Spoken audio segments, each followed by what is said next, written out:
Comscore नुसार आता isakal.com आहे देशातील नंबर 1 ची मराठी न्यूज वेबसाईट।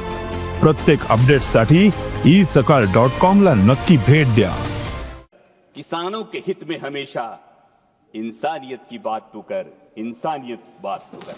जय शिवराय। धन्यवाद। जय शिवराय अध्यक्ष महोदय, सबसे पहले मैं महात्मा ज्योतिराव फुले को अभिवादन करना चाहूंगा, कारण महात्मा फुल्यांनी लिहिलेला शेतकऱ्याचा असूड हा सरकारच्या अनेक धोरणांवर ओढण्याची आता वेळ आलेली।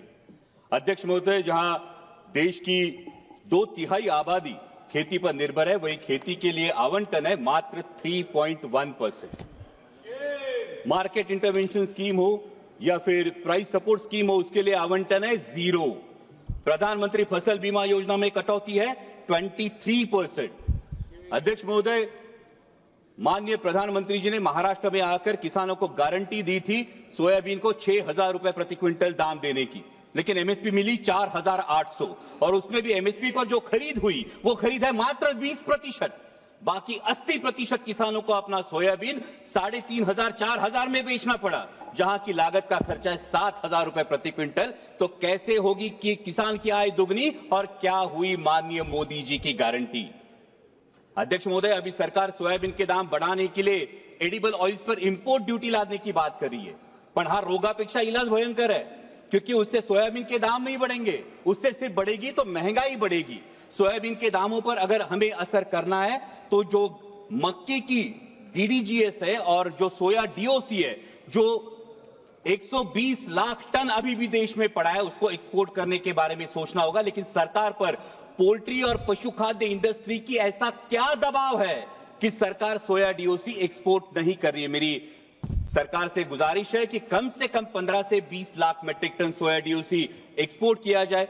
और वैसा ही बहुत इंपॉर्टेंट मुद्दा है प्याज का। जब प्याज को एमएसपी देने की बात आती है तो सरकार कहती है कि प्याज जीवनावश्यक वस्तु नहीं है, लेकिन जैसे ही किसान को 4 पैसे मिलने का अवसर निर्माण होता है तो सरकार निर्यात पर पाबंदी लगा देती है, निर्यात शुल्क लाद देती है और कहती है प्याज तो जीवनावश्यक वस्तु है। अध्यक्ष महोदय, हमारे देश में कई समाज ऐसे जो कभी भी प्याज नहीं खाते। हिंदुओं में भी चातुर्मास में 4 महीने प्याज नहीं खाया जाता, तो फिर प्याज जीवनावश्यक वस्तु कैसे हुई। अध्यक्ष महोदय, अगर ग्राहक को एक औसतन अगर कंजम्पशन देखें तो 5 से 6 किलो औसतन कंजम्पशन होता है। 60 रुपए किलो में भी अगर प्याज खरीदना पड़ता है ग्राहक को, तो भी सिर्फ 300 350 रुपए उसका खर्चा होगा, जो आपके मोबाइल रिचार्ज से भी कम है। इसलिए मेरी सरकार से मांग है कि प्याज पर हमेशा के लिए निर्यात पाबंदी हटाकर जो 20% निर्यात शुल्क है उसे अविलंब रद्द किया जाए और प्याज को एमएसपी के दायरे में लाकर 3,000 रुपए प्रति क्विंटल का दाम सुनिश्चित किया जाए। वैसे इस बजट में बहुत सारे मिशन का अनाउंसमेंट हुआ, लेकिन बहुत सारे मिशन के बारे में नाव सोनू भाई ने हाथी कथलाचा वाड़ा है, क्योंकि कथनी और करनी में बहुत अंतर दिखाई देता है। जहां पल्सेस में देश को आत्मनिर्भर होने की बात की जाती है, वही अभी किसान मार्च अप्रैल मई में चना बेचने के लिए मार्केट में आएगा, लेकिन सरकार ने पीले मटर का 31 लाख मीट्रिक टन आयात की है। ये पीला मटर खाने के लिए नहीं, बेसन में चने की जगह अडल्ट्रेशन के लिए यूज होता है और चने के दाम गिरा देता है। अभी भी 31 मई तक आपने पीला मटर का जो इंपोर्ट है, ये खुली आयात को परमिशन दे दी है। और अभी जब एक बार हम कह रहे हैं कि पल्सेस में आत्मनिर्भर करना है, वही 67 लाख मीट्रिक टन पल्सेस हम आयात कर चुके हैं। तो हम आयात आत्मनिर्भर किसे करना चाहते हैं, हमारे देश के किसानों को या ऑस्ट्रेलिया, रूस, टर्की, म्यांमार के किसानों को हम आत्मनिर्भर करना चाहते हैं। वैसा ही अहम मुद्दा है mission on vegetables and pulses. बहुत अच्छी बात है, लेकिन इसके लॉजिस्टिक, कोल्ड चेन और स्टोरेज के लिए क्या प्रावधान किए जा चुके हैं।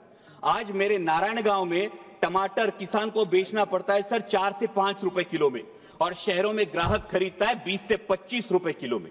इस मुनाफे पे क्यों कोई भी नियंत्रण नहीं है, और इसका कारण है ये बिचौलियों की श्रृंखला। इसके बारे में सरकार को विचार करना चाहिए। वैसा ही अहम मुद्दा है प्रधानमंत्री फसल बीमा योजना, जो योजना बार बार किसानों के लिए कम और बीमा कंपनियों के लिए ज्यादा फायदेमंद साबित हो रही है। इस साल का प्रीमियम है सर 10,000 करोड़। बीमा कंपनियों को जो प्रीमियम मिला है वो है 10,000 करोड़ का, और नुकसान भरपाई का जो भुगतान है वो है मात्र 680 करोड़, 7% से भी कम। और सभी नियम सिर्फ किसानों के लिए। बीमा कंपनियां तो कोई नियम फॉलो ही नहीं करती। इसका मतलब योजना किसानों के लिए, पैसा सरकार का यानी टैक्स पेयर का, और भला हो रहा है बीमा कंपनियों का। इसे मराठी में कहते हैं आंधळ दळतंय आणि कुत्रं पीठ खातंय। और एक बहुत अहम मुद्दा है, महाराष्ट्र की महायुति सरकार में सत्ता में आने से पहले किसानों से वादा किया था ऋण माफी का। सरकार के इस आश्वासन की वजह से किसान अब ऋण माफी की तरफ आस लगाए बैठे हैं और मार्च एंड होने की वजह से बैंक किसानों के पीछे रट लगाई है। आज महाराष्ट्र में हर दिन 7 किसान आत्महत्या कर रहे हैं। क्या कृषि प्रधान देश के लिए ये सम्मानजनक बात है? और अंत में 2 ही मुद्दे सर। अभी अमेरिका में सत्ता परिवर्तन होने के बाद अमेरिका ने कहा है कि भारत ने अपना एग्रीकल्चर मार्केट अमेरिका के लिए खोलना चाहिए और इससे भारत के किसानों के पे एक बड़ा संकट मंडरा रहा है। लेकिन सरकार ने अभी तक इसमें कोई स्पष्टता नहीं दी है, क्योंकि अमेरिका का किसान सोयाबीन का जो उत्पादन लेता है अध्यक्ष महोदय, वो 30 लाख क्विंटल पर हेक्टर लेता है, लेकिन हमारे देश का किसान सिर्फ 10 लाख क्विंटल पर हेक्टर लेता है। क्योंकि अमेरिका के किसान को जेनेटिकली मॉडिफाइड जीएम वैरायटी लगाने का अधिकार है, हमारे किसान को नहीं।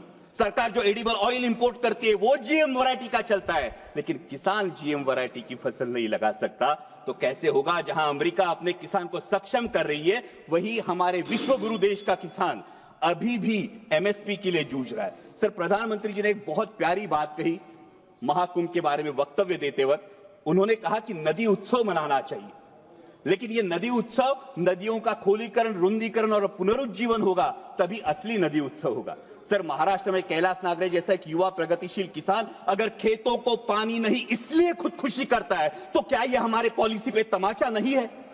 सर, आज हर कोई बहुत सारी चीजें खोदने की बात हो रही है, लेकिन डैमों में जो मिट्टी जमा हुई है सर, 30 से 40% कैपेसिटी हर किसी डैम की कम हुई है। शायद उत्तर भारत में इसका प्रमाण और ज्यादा होगा, लेकिन इसकी मिट्टी खोदने का कोई प्रावधान अब तक किया नहीं। अंत में इतना ही कहूंगा सर, मैं सरकार से गुजारिश करता हूं कि हमारे देश को, किसान को पर्याप्त पानी, अच्छी क्वालिटी का बीज, उत्पाद को सही दाम और इंटरनेशनल मार्केट में कंपीट करने के लिए फ्री हैंड दीजिए। वो सरकार के कथित 17 रुपए दिन के सम्मान का मोहताज नहीं। और जाते जाते इतना ही कहूंगा, मस्जिद के नीचे तुम मंदिर क्यों ढूंढते हो? मस्जिद के नीचे तुम मंदिर क्यों ढूंढते हो? भविष्य की ओर देखो, तुम इतिहास पर क्यों लड़ते हो? ठीक है, धन्यवाद। वो लड़ाएंगे भड़काएंगे, वो लड़ाएंगे भड़काएंगे, लेकिन राष्ट्रहित का रुख तू कर, किसानों के हित में हमेशा इंसानियत की बात तू कर, इंसानियत बात तू कर। जय शिवराय, धन्यवाद।